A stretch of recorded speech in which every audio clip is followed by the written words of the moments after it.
Subscribe करें और bell दबाएं ताकि कोई खबर रह न जाए।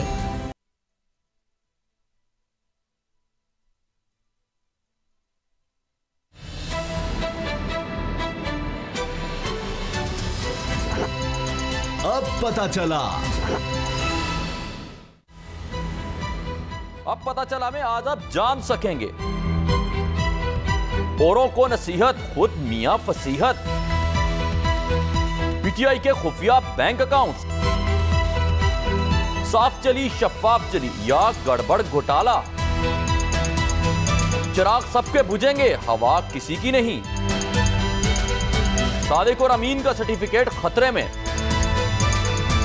जरदारी के खिलाफ पीटीआई का यू टर्न, आजम सवाती की पक्की छुट्टी, नून लीग पीपल्स पार्टी राब्ते शुरू, रावण मार को हुआ इनकार। अस्सलामुअलैकुम नाजरीन, प्रोग्राम अब पता चला में आपको खुशामदीद कहेंगे। मैं हूं आपके साथ सहरिश जुहेब और मामूल के मुताबिक असद खरल साहब, बाबर डोगर साहब प्रोग्राम का हिस्सा है, मेरे साथ मौजूद हैं। सबसे पहले हम बात करेंगे पीपल्स पार्टी के जवाबी वार के हवाले से। आपको बताएंगे कि सूरत हाल कुछ इस तरह से है कि जैसा कि आपने सुना 18 बैंक अकाउंट्स के हवाले से कहा जा रहा है कि पाकिस्तान तहरीक इंसाफ के 18 खुफिया बैंक अकाउंट्स हैं, ट्रांजैक्शंस हुई हैं और उस पर JIT बनाई जाए। मुर्तज़ा वहाब ने आज ये मुतालबा कर दिया है, इस पर भी हम बात करेंगे। दूसरा, जो खुर्रम शेर जमान जो कि अमरीकी फ्लैट के हवाले से इंकिशाफ करने के बाद दरख्वास्त लेके इलेक्शन कमीशन गए थे, आज पहली समाअत थी, उन्होंने दरख्वास्त वापस ले ली है। उन्होंने कहा उनको मजीद कुछ सबूत मिल गए हैं, जिसके बाद उन्होंने ये फैसला किया कि वो बड़े फोरम पर जाएंगे और साथ साथ ये भी उन्होंने इंकिशाफ किया कि ये सारा मामला पहला पैनमा से भी बड़ा स्कैंडल होगा, पाकिस्तान का दूसरा बड़ा स्कैंडल। तो उनके पास वो ऐसे कौन से सबूत हैं जो कि अब वो आगे लेकर जाना चाहते हैं बड़े फोरम पर। सबसे पहले असद खरल साहब, मैं आपसे जानना चाहूंगी, जो यू टर्न लिया है खुर्रम शेर जमान ने, ये किस तरह का तर्ज अमल है कि आप एक दरखास्त लेकर गए, एक इदारे पर आपको एतमाद करना चाहिए था और आपने दरखास्त वापस ले ली। पहले दिन से हम यही बात कर रहे हैं कि अभी तक इनको मैच्योरिटी नहीं आ रही। फवाद चौधरी साहब खुद एक सीनियर वकील भी हैं जो वज़ीर इत्तलात व नशरियात हैं, उन्होंने सबसे पहले ये बयान देगा कि खुर्रम शेर जमान साहब जो हैं वो पटिशन कर रहे हैं आसिफ जरदारी के खिलाफ, फिर उसके बाद पटिशन दायर हो गई, फिर उसके बाद आपके पास लीगल टीम्स है, आपके पास वजारत कानून इंसाफ है, अटारनी जनरल का ऑफिस है, आप खुद माशाल्लाह लायर हैं। अब यही बात अगर आपको अब समझ आई है कि बड़े फोरम पे आपने पहले जाना था, यहाँ पे बाद में आना था, मामला ये हुआ है सैरिश कि क्योंकि सुप्रीम कोर्ट की एक जजमेंट आ चुकी है पनामा केस के अंदर 62 और 63 के जो हवाले से। अब जो 63 आर्टिकल है उसके लिए डेक्लेरेशन सुप्रीम कोर्ट का चाहिए। यकीनन ये बात भी अपनी जगह पर दुरुस्त है कि इलेक्शन कमीशन ऑफ पाकिस्तान ही वाहद फोरम है जो कि नोटिफाई और डी नोटिफाई करता है, लेकिन नवाज शरीफ साहब की डिस्क्वालिफिकेशन के केस में ये एक प्रेसिडेंट बन चुकी है कि एक उन्होंने डेक्लेरेशन भी दिया और साथ उन्होंने डायरेक्शन दे दी कि आप नोटिफाई आप करें। अब मामला यही है कि आप उल्टी गिनती आपने शुरू कर दी। आप यही जो काम आज कर रहे हैं, जो आपको अब तो अटेस्टेड माशाल्लाह कॉपीज भी आ गई हैं, वो मिल गई हैं, सारे दस्तावेज भी आ गई हैं, तो यही काम आप पहले सुप्रीम कोर्ट में जाते कि ये डिक्लेरेशन है, ये उसकी अटेस्टेड कॉपी है, लिहाजा आप जिस तरह नवाज शरीफ साहब की नाअहली है, इस हवाले से आप जरदारी साहब की नाअहली के लिए डेक्लेरेशन जारी करें, क्योंकि 63 का जो डेक्लेरेशन है वो सुप्रीम कोर्ट दे चुकी है। 62 के हवाले से कार्रवाई जो है सॉरी वो सुप्रीम कोर्ट ने करनी है, 63 के हवाले से इलेक्शन कमीशन ऑफ पाकिस्तान ने करनी है। अब सुप्रीम कोर्ट ऑफ पाकिस्तान इस मामले में छान पटक करके स्क्रूटनी करके डॉक्यूमेंट का जायजा लेके अगर वो समझती है कि मिस डिक्लेरेशन कमिट हुआ है तो वहाँ पे फिर वो एक डिक्लेरेशन जारी हो जाएगा और साथ ही इलेक्शन कमीशन ऑफ पाकिस्तान जो कॉम्पिटेंट फोरम है उसको कहा जाएगा कि आप इसको डी नोटिफाई किया जाए। तो यही चीज़ जो आपने अब की है वो पहले कर लेते। कब तक आप इस तरह की बोंगियां मारते रहेंगे, यू टर्न लेते रहेंगे और आप मैच्योरिटी कब आएगी? बाबर डोगर साहब, बाबर डोगर साहब, ऐसा भी तो हो सकता था कि ये लोग पहले सुप्रीम कोर्ट जाते और सुप्रीम कोर्ट में भी इस मामले को इलेक्शन कमीशन को भेज देता कि ये डिक्लेयर उनको वहाँ करना चाहिए था या फिर मुतल्लिका फॉरम ज़्यादा बेहतर वहाँ है, आप वहाँ जाके पहले बात कर लें, ये भी तो हो सकता था। सैरिश 20 दिसंबर को ये रेफरेंस जो था इलेक्शन कमीशन ऑफ पाकिस्तान में दायर किया गया 10 जनवरी की डेट पड़ी थी, इनके पास 20 दिन थे। अगर इन्होंने सुप्रीम कोर्ट जाना था तो ये किसी भी टाइम ये एप्लीकेशन विड्रॉ कर सकते थे और सुप्रीम कोर्ट जा सकते थे। इन्होंने ये नहीं किया। इनके पास एक और अपॉर्चुनिटी थी, जब ये बड़े बड़े दावे कर रहे थे, अली जैदी साहब जो है वो स्टेटमेंट दे रहे थे, और उसके बाद फैसल बावडा साहब जो थे स्टेटमेंट दे रहे थे, खुरम शेर जमान साहब स्टेटमेंट दे रहे थे। ये जब बड़े बड़े बुलंदोबाग दावे कर रहे थे तो ये इसको जीआईटी का हिस्सा भी बना सकते थे। जीआईटी में ये एप्लीकेशन देते कि ना ये हमें जहाँ पर दुबई की जीआईटी में जो जायदादें और बैंक अकाउंट सामने आए वहाँ पर इसका भी मेंशन हो जाता, लेकिन इन्होंने ये भी नहीं किया। अब मुझे एक बात बताएं, खल साहब जो कह रहे हैं इलेक्शन कमीशन को जुडिशियल पावर्स हासिल हैं, इलेक्शन कमीशन इस केस को सुन सकता है। अगर अब भी ये सुप्रीम कोर्ट जाते हैं और सुप्रीम कोर्ट वापस इनको इलेक्शन कमीशन भेज जाता है तो फिर ये क्या करेंगे? एक तीसरा फॉरम भी है, मैं तो बता रहा हूं, तीसरा फॉरम ये है, तीसरा फॉरम ये है, बात कर रही हूं कि अगर सुप्रीम कोर्ट ऐसा कर देता है वो तो इधर ही आना पड़ेगा, वो तो आएंगे। अच्छा, अब मसला ये तीसरा फॉरम भी है, आपकी अपनी जमात है, आपका अपना स्पीकर है, क्या कहीं मैच फिक्सिंग तो नहीं है? डरते तो नहीं है? मामला ये है कि आप स्पीकर इनके पास, मुझे तो डाउट है कि इनके पास जो इंफॉर्मेशन है वो गलत है। इनको अब एहसास हुआ है इलेक्शन कमीशन ऑफ पाकिस्तान में जो एप्लीकेशन नहीं दी, मुझे उसमें क्लियरली नजर आ रहा है कि ये मेला फाइडी है। इन्होंने पहले बड़े बड़े दावे किए। दोनों ये जो बात कर रहे हैं कि दाल में कुछ काला है, 100% के पास जुडिशियल पावर है, इलेक्शन कमीशन कॉम्पिटेंट अथॉरिटी है। सैरिश वो गलत साबित हो जाते हैं, बिल्कुल उनके खिलाफ भी कार्रवाई हो सकती थी। दाल में कुछ काला है, अगर खुर्रम शेख जमान गलत साबित हो जाते हैं फिर उनको क्या कॉन्सिक्वेंसेस भुगतने पड़ेंगे, इसके नताइज क्या हो सकते हैं, मुझे ये बताएं। वो सुन ले, अगर तो इलेक्शन कमिश्नर रहते और गलत साबित होते थे फिर अभी तो वापस आ गए ना।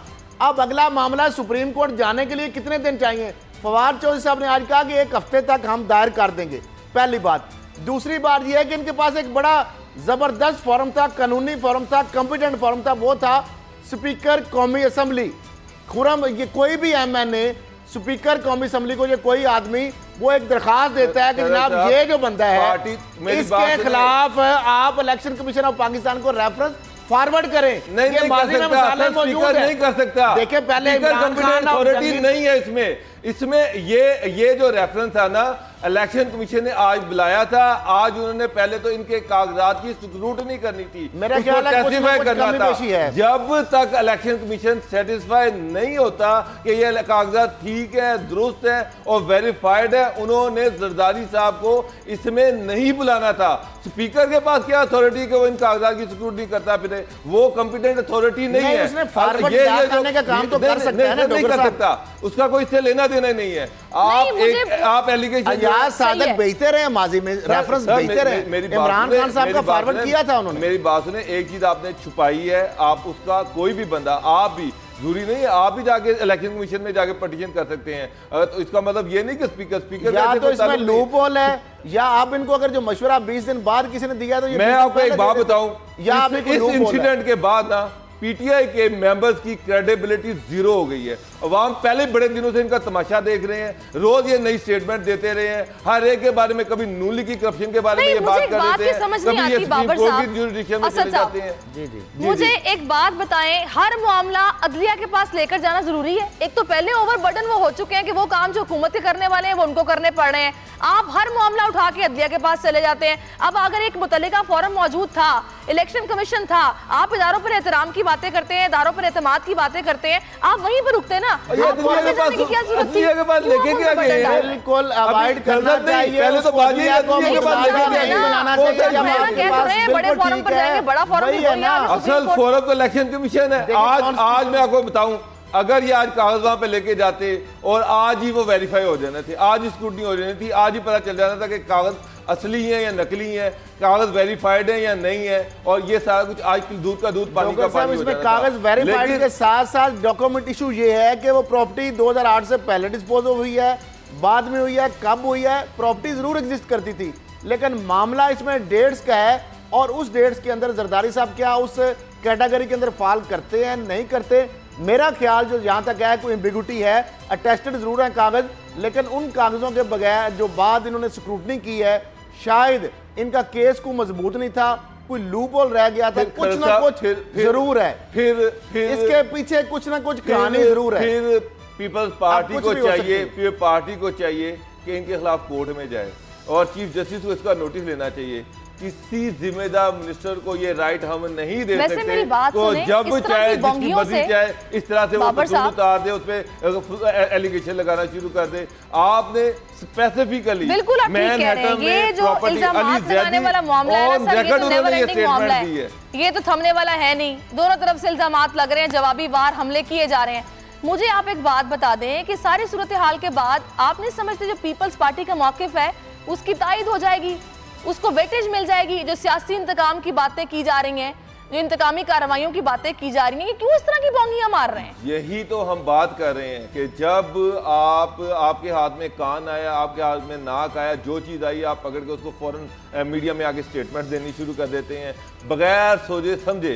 इनके नज़दीक इनके अलावा हर बंदा चोर है, इनके नज़दीक इनके अलावा हर पॉलिटिकल पार्टी चोर है, और इस तरह से ये खुद सेल्फ राइटनेस का जो इंतहा है ना, ये उसमें पहुंचे हुए हैं। और अभी जब नैब केपीके में जाएगी तो पता चलेगा ये कितने ईमानदार हैं। लेकिन इसमें तो ब्लंडर इन्होंने किया है ना कि आपके पास पल्ले था कुछ नहीं, 20 दिन थे, 20 दिन पे इनको चाहिए था फिर पहले चुप करके विड्रॉ कर देते। आज जनाब आप कह रहे हैं सुप्रीम कोर्ट में जाएंगे, सुप्रीम कोर्ट में जाते हैं, सुप्रीम कोर्ट ने फिर इलेक्शन कमीशन को भेजना है, इलेक्शन कमीशन ही कंपिटेंट अथॉरिटी है सबकी। अगर आज कागज दे देते उससे दूध का दूध पानी का पानी हो जाता। इसका जो सबसे बड़ा इशू है पीटीआई के लीडर्स की, पीटीआई के मिनिस्टर्स की क्रेडिबिलिटी पहले ही बड़ी कम हो रही थी, अब इससे टोटल खत्म हो गई है। अवाम उनका मजाक उड़ा रहे हैं, जो इनकी हालत हुई है कि इस तरह के बगैर किसी। देखिए मेरी बात सुने बाबर साहब, असद साहब, यहाँ तो ना मैं एक आम शहरी हूँ, एक आम अगर इंसान की तरह मैं सोचूं तो मेरे ज़हन में दो बातें आ रही हैं। या तो दाल में कुछ काला है, इनके पास से कुछ निकला नहीं है, इनको पता चल गया है, ये इनको पता है हम साबित नहीं कर पाएंगे तो ये पीछे हट गए हैं। अगर इन्होंने दायर करना ही है रेफरेंस या जो भी दरखास्त देनी है तो ये एक हफ्ते का इंतजार फिर किस बात का? सबूत आपके हाथ में, अब कल चले जाएं, एक हफ्ते बाद क्यों? एक बात। दूसरी चीज ये है, यहाँ तो इन्हें किसी ने मशवरा दे दिया कि भाई इलेक्शन कमीशन छोड़ो, इन अदर वर्ड्स ये समझ रहे हैं कि मियाँ साहब वाला मामला हो सकता है तो हमें सुप्रीम कोर्ट ही जाना चाहिए। एक चीज ये भी है। तीसरा, इनकी दरखास्त वापस लेने का मतलब मुझे ये भी समझ आ रहा है कि शायद इन अदर वर्ड्स इन लोगों ने ये बोला है कि भाई हमें इदारों पर एतमाद नहीं है, इलेक्शन कमीशन अपना काम सही तरीके से नहीं कर रहा, हम अदम इत्मीनान की वजह से इलेक्शन कमीशन दरखास्त वापस ले रहे हैं, हम सुप्रीम कोर्ट जाएंगे। ऐसा ही है। देखिए सहरिश, आज जो फवाद चौधरी साहब की हम बयान की मैं बात करूं, उन्होंने भी ये कहा है, खुरम शेर जमान ने ऑन मीडिया पे क्या रिकॉर्ड पे कहा है कि हमारे पास ये अटेस्टेड कॉपीज हैं, लेकिन तफसीलात बार बार उनसे कहा गया, उन्होंने शेयर नहीं की। तो ये भी सीक्रेट फार्मूला तो नहीं है, कोई ऐसी बात तो नहीं थी। आप शेयर करते मीडिया में, अगर आपके पास एक ऐसी एविडेंस टेंजिबल है तो आप शेयर करें, लेकिन उन्होंने नहीं की। दूसरा, फवाद चौधरी साहब ने भी कहा है, इस चीज़ को तो एडमिट किया है कि शहजाद अकबर साहब ने भी कह रहे हैं कि हमारे पास इसकी अटेस्टेड कॉपीज आ गई हैं।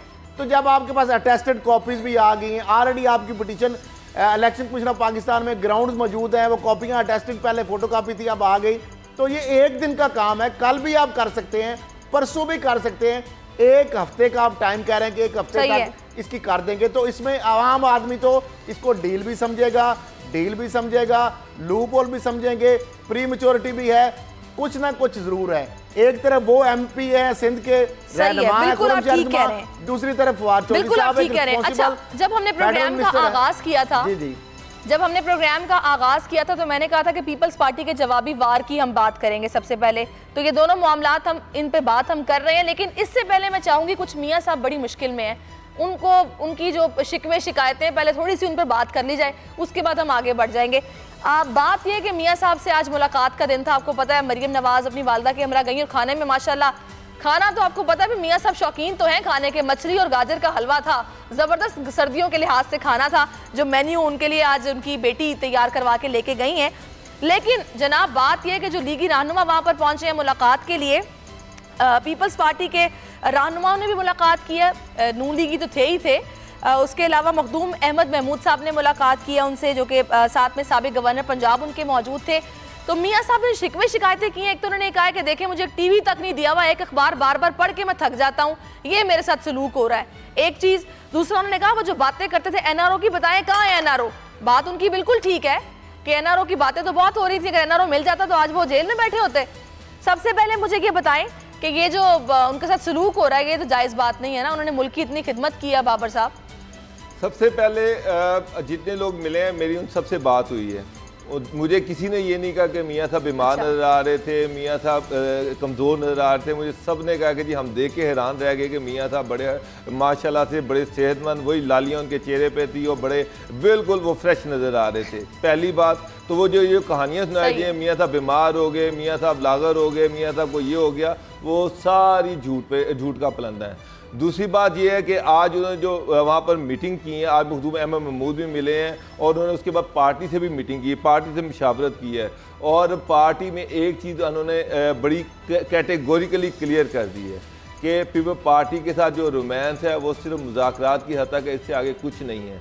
नून लीग जहाँ तक चेयरमैन सेनेट को चेंज करने की बात है, मियाँ साहब ने बड़ा क्लियरली कहा है कि हम चेयरमैन सेनेट किसी सूरत में चेंज नहीं करेंगे। दूसरी बात, मिलिट्री कोर्ट्स के वाले से उन्होंने अपनी पार्टी को कन्वे कर दिया कि जनाब आप आपस में मशवरा करें, अगर बेहतर है तो उसको आप बिल को पास करवा दें। जहाँ तक बलूचिस्तान में चेंज लाने की बात है, उन्होंने इसकी मुखालफत की है। जहाँ तक मैं कोई एक ऐसा इशू नहीं है जिस पे उन्होंने फिर पार्टी के साथ खड़ा होने का अंदिया दिया है। तो एक चीज तो क्लियर है, ना पहुंचा थू कौड़ी साहब नहीं कसियानी बिल्ली खंबा नौजवान नवाज शरीफ साहब मेरी बात सुने, मेरी बात नवाज शरीफ की डिजायर पे बलूचिस्तान हुकूमत खत्म हो सकती है क्या? नवाज शरीफ की ख्वाहिश पे चेयरमैन सेनेट तब्दील हो सकती है? नहीं क्यों नहीं हो सकता? पार्टी और अगर पार्टी तो कह रही है हमारे साथ बैठे हम चेयरमैन सेनेट चेंज करते हैं। नून लीग पे पार्टी के साथ बैठने को तैयार नहीं है इस टाइम। जो उनका जो कहना है सैरिश, जो नून लीग का साथ है, जो आज मियाँ साहब ने कहा था, उनका ये कहना है कि पीपल पार्टी ने जो हमारे साथ हो सकता था वो कर दिया। उन्होंने मियाँ साहब जब मियाँ साहब का पनामा का इशू आया वो उनके अगेंस्ट खड़ी हुई थी। मियाँ साहब को प्राइम मिनिस्टरशिप से उठाया गया, ये उनके अगेंस्ट खड़ी हुई थी। मियाँ साहब को सज़ा हुई है, उनके अगेंस्ट थी। मरियम को सज़ा हुई है, उनके अगेंस्ट थी। उसके बाद शहबाज शरीफ पे इन्होंने प्राइम मिनिस्टर का वोट नहीं डाला, प्रेसिडेंट पे इन्होंने उनके कैंडिडेट को सपोर्ट नहीं किया। तो नून लीग किसी सूरत में पार्टी के साथ तो आगे बढ़ने को तैयार नहीं है। नवाज शरीफ पार्टी के लिए, मुल्क के लिए, शेख साहब की बात याद आ रही है, मफाद के लिए नहीं, वो जाती अनाज और मफाद की बात कर रहे हैं। नहीं, जाती मफाद मियाँ साहब डील करना चाह रहे हैं, वो इसीलिए खामोश हैं। उनको पता है कि जरदारी साहब जो है, पहली बात एक मैं आपको एक अहम बड़ी चीज बता दूं। पिछले दिनों जब राहदारी में पार्लियामेंट हाउस की शहबाज शरीफ और नवाज शरीफ आपस में सरगोशियां कानों में कर रहे थे, शेख साहब ने क्या तज्जिया दिया था कि वो शहबाज शरीफ जो हैं उनको बोल रहे हैं नवाज शरीफ को कि भाई बिल्कुल भी जरदारी साहब पर एतबार नहीं करना, ये पहले भी हमें इसने धोखा दिया था, बेच के खा जाएगा। मैं आपको ये जो मैं आपको बातें बता रहा हूँ ना, तो बिल्कुल वही ये जो मैं आपको बातें बता रहा हूँ ना, ये आज की नून लीग की जो वहाँ पर मुशावरत हुई है मियाँ साहब के साथ, उसमें ये बातें डिस्कस हुई हैं। मियाँ साहब ने ये बातें की हैं कि पीपल पार्टी हमारे साथ मुश्किल हालात में कभी भी नहीं खड़ी हुई, तो हम उनके साथ किसी सूरत में उनको करना नहीं देंगे। एक चीज़। दूसरी चीज़ ये कि नून लीग को बहुत ज़्यादा डाउट है, उनको डाउट नहीं है बल्कि उनको यकीन है कि जरदारी साहब जो है उनकी डील हो रही है और वो नून लीग का कंधा इस्तेमाल करना चाह रहे हैं। आज मियाँ साहब ने ये मीटिंग में कहा है, तो मुझे समझ नहीं आती है असद साहब, ये आप किस डील की बात करते हैं? मुझे बाबर साहब बिल्कुल समझ नहीं आती है। मैं आपको इससे बड़ी बात बताने लगा हूं। उन्होंने कहा कि हम किसी एनआरओ का हिस्सा नहीं बनेंगे। मैं किसी एनआरओ का हिस्सा नहीं बनेगा। इससे बड़ी बात बताने लगा हूं। होनी है मुझे बताएं। इससे बड़ी बात बताने लगा हूं। चलें एक और बड़ी बात। आज मियाँ साहब ने एक बहुत बड़ी बात की है। उन्होंने कहा है कि ये जो मौजूदा चेयरमैन नैब हैं ये आसिफ अली जरदारी के इसरार पर लगाए गए थे। ठीक है। ये मियाँ साहब ने आज अपने करीबी लोगों को बताया कि चेयरमैन नैब जो है वो आसिफ अली जरदारी के इसरार पर लगाए गए थे और चेयरमैन नैब और आसिफ अली जरदारी आपस में बहुत क्लोज हैं और सुप्रीम कोर्ट ने जो आसिफ अली जरदारी के केसेस नैब के हवाले किए हैं, तो मौजूदा चेयरमैन जो है ये नून लीग मियाँ साहब की मैं बात बता रहा हूँ, ये एक और कानून ज़ुबान है और आसिफ अली जरदारी की पेशियां वो भुगत रहे हैं और चेयरमैन नैब के जो बयानात सामने आ रहे हैं उससे ये लग रहा है एहतसाब अक्रॉस द बोर्ड होगा। उन्होंने तो वज़ीर आज़म पाकिस्तान के लिए आज बोल दिया है कि हिज़्ब इख्तिलाफ को कोई इस तरह का इस्तेहकाक नहीं हासिल, तो आपको कैसे हो सकता है? आपको पेश होना पड़ेगा अगर आपको बुलाएंगे। मजीद भी इस पे बात करते हैं असद साहब, बाबर साहब, मैं आपका असद साहब आपका पॉइंट ऑफ व्यू लूंगी इस ब्रेक के बाद।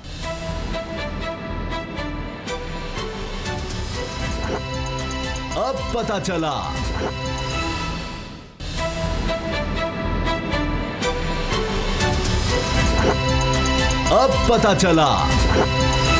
जी वेलकम बैक नाजरीन। पीपल्स पार्टी और नून लीग जो आपस में हाथ मिलाने के बारे में सोच रहे हैं, लेकिन असद साहब बाबर साहब का कहना है कि नहीं, ये हाथ नहीं मिला सकते हैं, बिल्कुल ऐसी पोजीशन में नहीं है। हालांकि हालात दोनों के एक जैसे हैं। जब दोनों को पता चल चुका है कि हम फंस गए हैं तो अब हाथ मिलाने की बातें भी हो रही हैं, मुलाकातें भी हो रही हैं, लीगी रहनुमा भी मुलाकातें कर रहे हैं मियाँ साहब से कि करना क्या है। दूसरी तरफ मखदूम अहमद महमूद साहब की जो नवाज शरीफ साहब से मुलाकात हुई है, मुझे बताएं असद खरल साहब, मैं आपका पॉइंट ऑफ व्यू चाह रही हूँ। ये जो भी चेयरमैन सेनेट की तब्दीली की बात कर रहे थे और बलोचिस्तान की हुकूमत के हवाले से बात हो रही थी, सर केसेस बंद कर दें, कुछ भी नहीं होना। मुझे ये बताएं, वक्त निकल चुका है या वक्त अभी भी इनके हाथ में है? आपको क्या लग रहा है, मैं क्या कर सकते हैं? थोड़ी सी बात बड़ी इंपॉर्टेंट कर रहे थे, पहले वो मुकम्मल और फिर मैं बात करता हूँ। जी डोगर साहब, सैरिश जो आज, शुक्रिया खरल साहब, आज जो नवाज शरीफ की नून लीग की वहाँ पर मीटिंग हुई है जिसमें नून लीग के सारे लोग थे और मियाँ साहब ने एक मुशावरती मीटिंग की है।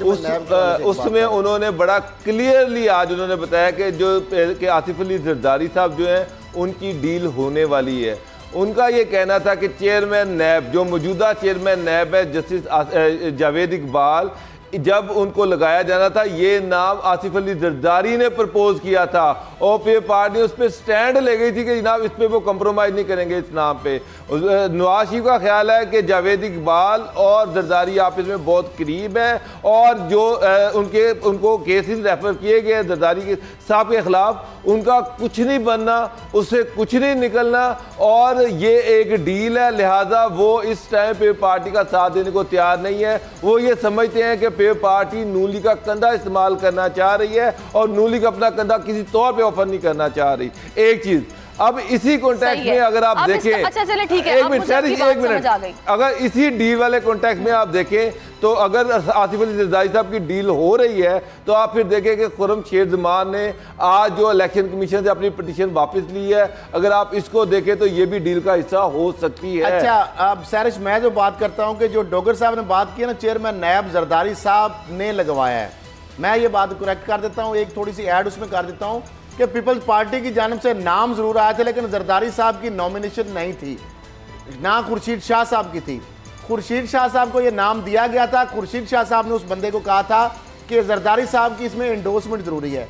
फिर वो बंदा जो बाहर जहाज पे गया दुबई में, फिर उनके खुर्शीद शाह साहब को फ़ोन किया कि इनका नाम डलवा दें।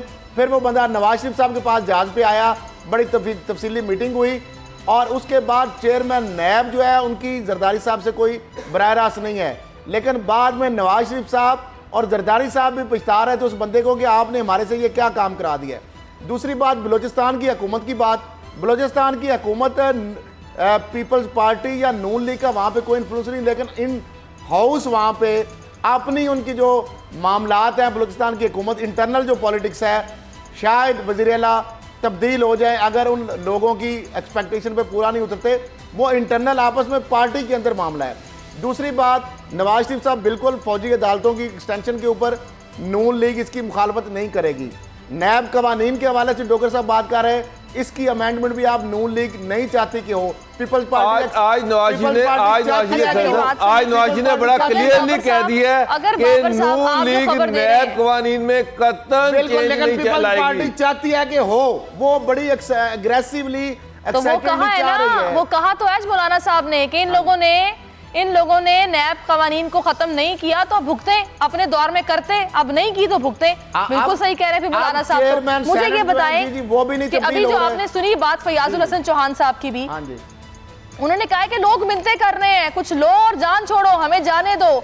तो फिर ये जो कुछ दिनों पहले जस्टिस जावेद इकबाल साहब जो बात कर रहे थे, प्ली बार्गेन का जो कानून है वो खत्म नहीं होना चाहिए, तो फिर ये डील इसी जुमरे में हो रही है। बाबर साहब खबर पूरी देना फिर आप। नहीं, एनआरओ के हवाले से भी चेयरमैन का सुन लेना, 100 जरा अगर हमारे पास है तो वो भी किया उन्होंने आज फिर इस बात को। वो तो ठीक है, लेकिन प्ली बार्गेन की भी तो बात की थी ना उन्होंने कि कानून खत्म नहीं होना चाहिए, पैसा कैसे वापस आएगा? प्ली बार्गेन का कानून मैं आप भी लिख के दे देता हूं, मेरे से साइन करा लें, वो खत्म हो ही नहीं सकता, इम्पॉसिबल है। क्योंकि वहां एक फोरम है नैब जिसने अरबों रुपए की रिकवरी की। एफआईए में इस तरह का कानून नहीं है, पुलिस में नहीं है, एंटी करप्शन में नहीं है।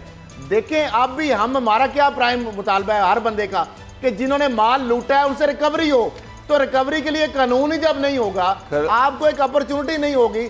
अब के देखें अरबों रुपए के जो चीटिंग पब्लिक एट लार्ज के केस हैं, हाउसिंग सोसाइटी के केस हैं, कोऑपरेटिव के स्कैंडल के हैं, मुदारबा के हैं, मुशारका के हैं, चीटिंग पब्लिक एट लार्ज के हैं, अच्छा चले मेरी बात सुने। बीआर और पीबी के जरिए अरबों रुपए लोगों को जमा पूंजी नैब वापस देता है कानून के तहत। अगर आप इसको उसमें जुडिशियल अप्रूवल है, उसमें ऑलरेडी तो पैसा वापस नहीं आ सकता। बिल्कुल ठीक कह रहे हैं, कोई ऐसा इदारा नहीं है जो पैसा वापस ले आए। मजीद इस पे बात करते हैं। चेयरमैन नैब ने कहा क्या है, पहले नाज़रीन को सुनवा देते हैं, उसके बाद 18 जो बैंक अकाउंट्स हैं उनकी भी बात कर लेते हैं।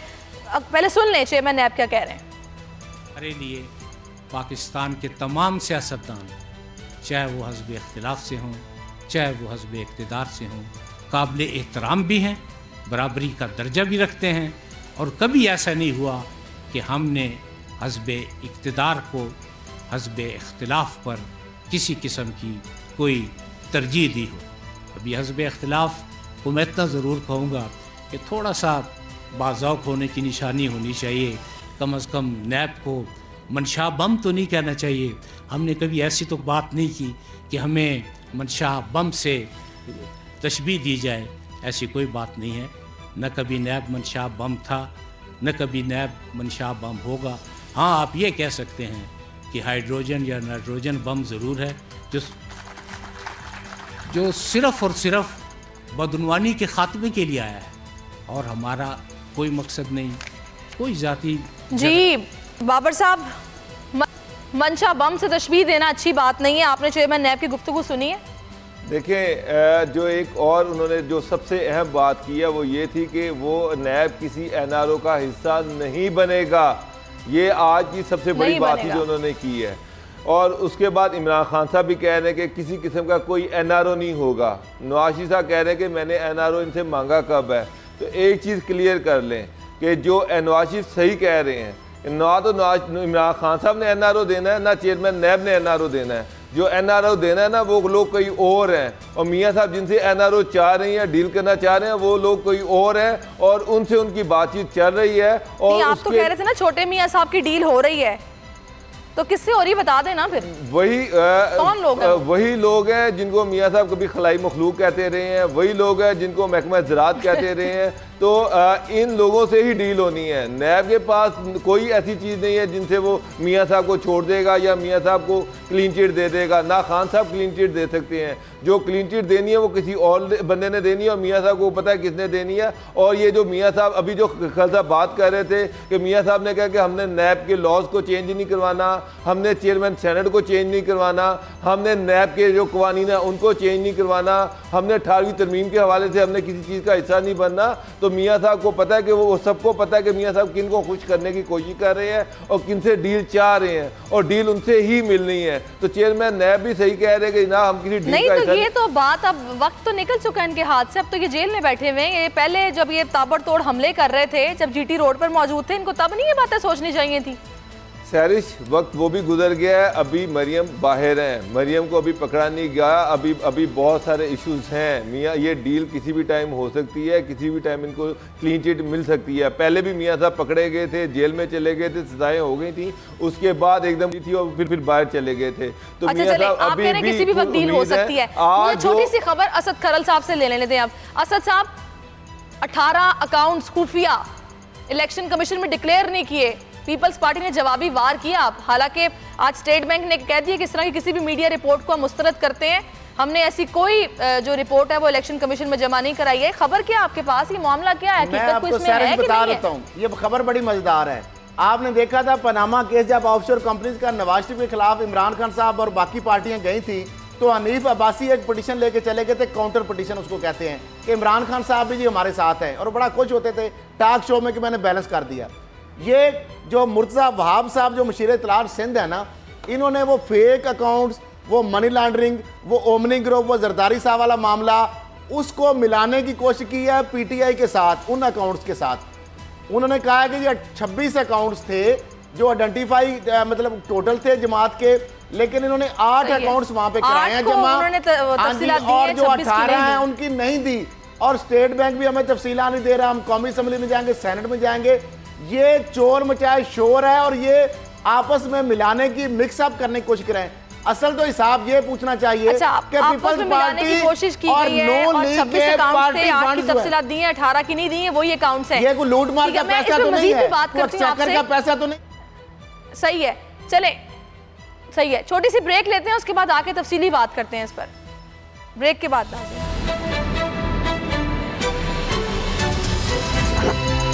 अब पता चला।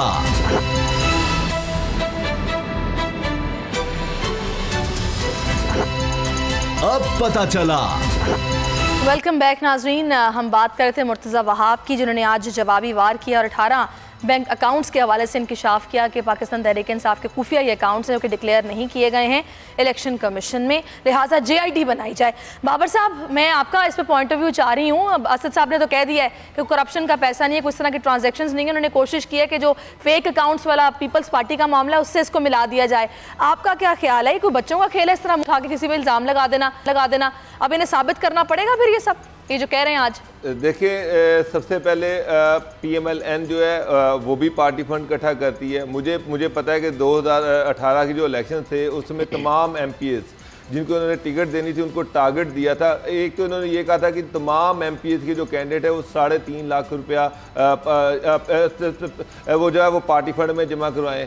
उसके बाद तमाम MPs जो है 5 लाख रुपया जो है पार्टी फंड में जमा करवाएं। उसके बाद फिर एक और इंस्ट्रक्शन उनको जारी की गई तमाम MPs को कि कम अज़ कम हर अपने हलके से जहाँ से उन्होंने इलेक्शन लड़ना है 10 मजीद लोगों के पैसे वहाँ पर जमा करवाए जाएँ ताकि मैक्सिमम पार्टी फंड इकट्ठा हो। तो एक हलके से 35 लाख रुपया जो था वो इनको पार्टी फंड में गया। उसके बाद ऐसे भी मेंबरान थे, जैसे अफजल खोखर जो थे, इन्होंने 5 करोड़ रुपया पार्टी फंड में दिया। उसके बाद जो ईडन के हेड थे अमजद साहब, उन्होंने 22 करोड़ रुपया PMLN को पार्टी फंड में दिया। बेतहाशा बड़े बड़े जो इनके इन्वेस्टर थे उन्होंने पार्टी फंड में बेतहाशा पैसा जमा करवाया। सिंध में पीपल पार्टी के लोग। अब खैर साहब, इसमें सबसे अहम ये है, क्या नून लीग ने आज तक उसका ऑडिट करवाया कि मियां साहब को जो पार्टी फंड में पैसे मिले थे वो कहाँ गए?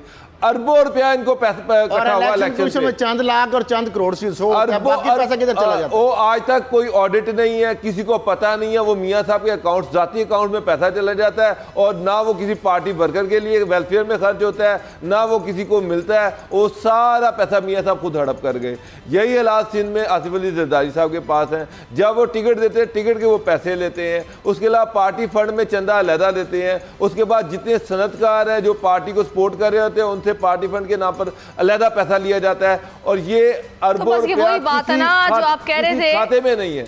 सारे सबसे अहम बात के स्टेट बैंक फवाद साहब की बात आपको याद नहीं है कि इन्होंने जाती उम्रा में 700 मुलाजिम रखे हुए हैं, उनको तनख्वाह कहाँ से देते हैं बताएं? वो सरकारी खातों से जा रही है, वो पार्टी फंड से पैसे नहीं जाते, वो सरकार के फंड से देते हैं, हमारे टैक्स पेयर के पैसों से। वो तो उनका अपना जाती। तो फिर ये जाते कहाँ पे? इनसे प्रॉपर्टी खरीदी जाती है, वो अरबों रुपए बन जाते हैं ना। अच्छा, सैरिश, सबसे बड़ी अहम जो बात है कि मुर्तज़ा वहाब ने कहा कि स्टेट बैंक ने ये कहा है, स्टेट बैंक के तर्जुमान ने तरदीद की है। उन्होंने कहा कहाँ है रिपोर्ट, कहाँ हमने बात की है? सबसे पहले तो ये रेत की दीवार खड़ी, वो कैटेगोरिकली एक इदारे ने आके वाजे किया है कि भाई ये रिपोर्ट जो इस तरह की है शायद की गई है, ये बिल्कुल गलत है, ऐसी कोई बात नहीं है। सामने कुछ चीज इसका कोई एविडेंस नहीं है, कोई कागज नहीं है, कोई रिपोर्ट नहीं है। अब मुझे बताएं बाबर साहब, आपके पास बड़ी खबरें होती हैं अंदर की। जी बिल्कुल। अच्छा, मुझे बताएं बाबर साहब, आपका बड़ी खबरें होती हैं। आजम स्वाति साहब के इस्तीफे का पीछे कितना रौला डला रहा है। अब उस रौले के बाद ये हुआ है कि 1 महीने के बाद ये नोटिफिकेशन जारी हो गया है कि भाई उनका इस्तीफा मंजूर कर लिया गया है। 6 दिसंबर 2018 से इतलाक होगा। अब आपके पास खबर क्या है कि 6 दिसंबर के बाद क्या कर रहे थे? काम कर रहे थे, नहीं कर रहे थे, किस कैपेसिटी में कर रहे थे? अगर कर रहे थे तो क्या खबर है आपके पास? देखिए, काम तो नहीं वो कर रहे थे, कोई ऐसा एविडेंस नहीं है, कोई ऐसा प्रूफ नहीं है कि उन्होंने अपना मिनिस्ट्री का ऑफिस जाके संभाला हो या उन्होंने किसी कैबिनेट मीटिंग में शिरकत की हो या कैबिनेट मीटिंग के किसी सब कमेटी के मीटिंग में उन्होंने हिस्सा लिया हो। तो लेकिन असल इशू ये है कि जब उन्होंने ये कह दिया कि मैं रिज़ाइन कर रहा हूँ तो PTI को चाहिए था कि उसका रिज़ाइन उसी टाइम एक्सेप्ट कर लेती। जब रिज़ाइन एक्सेप्ट हो जाता है तो उसमें आपको जितनी पर्क्स मिली होती हैं, जितनी आपको प्रिविलेजेस मिली होती हैं बीइंग मिनिस्टर, वो सारी वापस हो जाती हैं। रिज़ाइन एक्सेप्ट ना करने का मतलब ये है कि आपको जो वो सारे मराआत मिलती थी, आपको जो सारी मिनिस्टर की इंटाइटलमेंट थी, सारी मराआत थी, वो आपने इंजॉय करते रहे हैं। तो 6 दिसंबर से अगर आपका इस्तीफ़ा उनका माना गया है तो उसके बाद जितनी भी मराहत उनको मिली हैं उसके पैसे ये उनको बड़ा वापस खतरनाक करने पड़ेंगे। खेला गया है जो 6 दिसंबर से विद इफेक्ट फ्रॉम उन्होंने किया है ना, 1 माह 3 दिन लगे हैं नोटिफिकेशन जारी होने में। कुछ ना कुछ निकल आएगी चीज, मैं अभी बात नहीं करता, जब हमारे हाथ में आ जाएगी कि 6 दिसंबर के बाद एज ए मिनिस्टर कुछ ना कुछ चीजें नहीं, वैसे मुझे एक बात बताएं, तो वो एक केस क्रिमिनल मेरी बात सुने, वैसे कि जिस तरह की हरकतें की जा रही हैं कि जब कोई इस तरह का मामला मीडिया पे उठेगा, सारे टॉक शोज में बहस होगी, फिर इनको ख्याल आएगा कि नोटिफिकेशन जारी करना है। कोई एक ऑर्गेनाइज तरीके से जो काम किया जाता है वो तरीकाकार पाकिस्तान तहरीक इंसाफ में नजर नहीं आ रहा। डॉक्टर वो फरूख सलीम वाला मामला भी पहले आपके सामने है और अब ये भी 1 महीने बाद याद आ रहा नोटिफिकेशन इन्होंने हमने देना है। बार अगली बात मैं आपको बता दूंगा कि वो वापस आ रहे हैं, वो वापस आ रहे हैं, सिर्फ इंतजार किया जा रहा है चीफ जस्टिस ऑफ पाकिस्तान की रिटायरमेंट का। लेकिन अगली बात मैं ये बता दूं, ये मत समझें कि सुप्रीम कोर्ट ऑफ पाकिस्तान पीछे भी इदारा उसी तरह रहेगा, पीछे भी चीफ जस्टिस हैं, पीछे भी जज साहबान हैं, लेकिन इनके अज़ाइम ये है कि चीफ साहब रिटायर हो जाएंगे शायद। मुझे एक बात बताएं, माफ करें, मुझे बताएं, रिटायरमेंट से पहले कुछ जज साहबान सारे चले जाएंगे, क्या कोर्ट काम करना छोड़ देगी? ऐसी बात नहीं है। ये जो खुशफहमी का शिकार है ना, ये आपने ये जो चीजें हैं जो ऑलरेडी जो रिमार्क्स आ चुके हैं, लेकिन खैर इस सारी सूरत हाल में बात ये है सर, जो भी इसके पीछे है वो तो निकल कर सामने आ जाएगा। आप कह रहे हैं बड़ा खतरनाक खेल खेला गया है, आपके हाथ में कुछ आएगा तो आप बताएंगे। फिलहाल पाकिस्तान तहरीक इंसाफ प्रोएक्टिव नजर नहीं आ रही है, रिएक्टिव जरूर नजर आ रही है।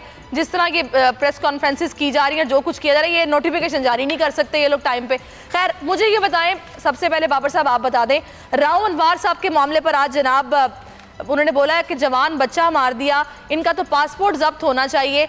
इनकी दरखास्त उन्होंने मुस्तरद कर दी है जो ECL में नाम निकालने के हवाले से उन्होंने की थी। आपका इस पर क्या कॉमेंट? सैरिश, PTI ने एक मरतबा फिर मायूस की है। PTI जो तहरीक इंसाफ थी, जो इंसाफ की बात करती थी, जो इंसाफ की दावेदार थी, इस सिलसिले में भी इंसाफ नहीं दे सकी। मुझे हैरानगी है कि ECL पे जो नाम था वो तो गवर्नमेंट को रिजेक्ट करना चाहिए था और गवर्नमेंट को उनको अरेस्ट करना चाहिए था हर सूरत में। एक मावरा अदालत पुलिस मुकाबला किया हुआ है जिसमें एक बेकसूर नौजवान को मारा हुआ है उन्होंने। ये एक मर्डर है, कत्ल है, और खान साहब जो है वो इस चीज़ के दावेदार थे कि वो इंसाफ करेंगे, और PTI की तरफ से अभी तक तो मुझे किसी फोरम पे, किसी जगह पे इंसाफ वाली कोई चीज़ नज़र ही नहीं आई। तो ये गवर्नमेंट का काम था कि वो इस पे इन्वेस्टिगेट करती और इसको इंश्योर करती कि वो जेल में होते। वो अभी भी दिन दिनाते फिर रहे हैं, और ECL पे जो नाम है वो फिर कोर्ट जो है ECL पे नाम दिलवा रही है। मैं थोड़ा सा इसमें एक चीज़ अहम बता दूं, अहम जो पॉइंट है, अयान अली को बाहर भेजना उसकी ज़िंदगी की हिफाजत के लिए ज़रूरी था, और राव अनवार का पाकिस्तान रहना जो उनकी ज़िंदगी ख़तरे से खाली नहीं है। ये बात ज़रा समझ लें कि अयान अली को बाहर इसलिए भेजा था, बहुत सारे राज उसने उगल दिए थे, और जिनके खिलाफ उगले थे उनकी मौजूदगी में उसकी सर्वाइवल मुश्किल थी। राव अनवार साहब भी अयान अली दूसरी हैं, सही है, राव अनवार अली भी दूसरी अयान अली हैं। वो चीफ साहब ने जरूर रिमार्क दिया कि हमें पता है, साहब ने आज ये भी रिमार्क दिया कि आप कमाया हुआ पैसा जो बाहर मुंतकिल करना चाहते होंगे, लगाने के लिए आप जाना चाहते हैं। वो चीफ साहब को भी पता चल गया, रिपोर्ट्स उनके पास भी पहुंचती हैं, जिस तरह हमारे पास भी पता चल जाता है। मामला ये है कि राव अनवार भी बहुत सारे मामलात के ऐनी शाहिद हैं। वो कोई कब्जे का मामला हो, वो बत्थों का मामला हो, बहुत सारे मामलात में वो राजदान भी हैं, वो ब्लू आइड भी हैं, और इसी वजह से ख़ास आदमी का दर्जा चीफ साहब ने जो कहा उनको मिला हुआ है।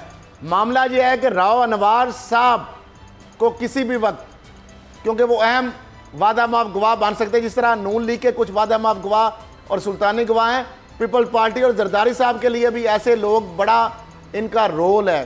तो राव अनवार साहब की ज़िंदगी के हवाले से जो कुछ खतरात हैं, मैं समझता हूँ कि अब रियासती इदारों को चाहिए, क्योंकि किसी वक्त भी कुछ अगर उनके साथ होगा तो बहुत सारे उनके जो सीने में राज दफन है जो वो बता सकते हैं। ये तो बहुत पहले फरार होना चाह रहे थे, आपको याद है जब इन्हें गिरफ्तार किया गया था, दुबई किस तरह फरार होने की कोशिश कर रहे थे। तो मेरा ख्याल उन्होंने भांप गए हैं, वो उनको पता है कि अब मामला जो है, मैं रिटायर हो चुका हूँ और अब मेरी जो सर्विसेज थी मैंने बड़ी कर ली, तो मैं नहीं समझता कि ऐसे एविडेंस को कभी छोड़ा नहीं जाता। और सिंध के अंदर और ख़ास एक माइंड सेट और ऐसे जो बंदे हैं जिनका नाम बताता हूँ उनकी हमारे कि उन्होंने हमेशा एविडेंस ज़ाया कर दिए हैं। चले खैर, बिल्कुल खैर, इस सारी सूरत हाल में फिर राव अनवार साहब की दरख्वास्त की मुस्तरद हुई है ECL से नाम निकालने की, तो उस वक्त नकीबुल्लाह महसूद के वालिद वहाँ पर मौजूद थे। उन्होंने कमरे अदालत में मौजूद होते हुए शुक्रिया अदा किया है कि आपने इनका नाम जो है वो निकालने की दरख्वास्त मुस्तरद कर दी है। खैर, इस केस में देखते हैं आगे चलकर क्या सूरत हाल बनती है। बहुत शुक्रिया असद साहब और बाबर साहब। नाज़रीन, के साथ ही आपसे इजाज़त चाहेंगे, इंशाल्लाह कल फिर से हाजिर होंगे। कल तक के लिए अल्लाह हाफ़िज़।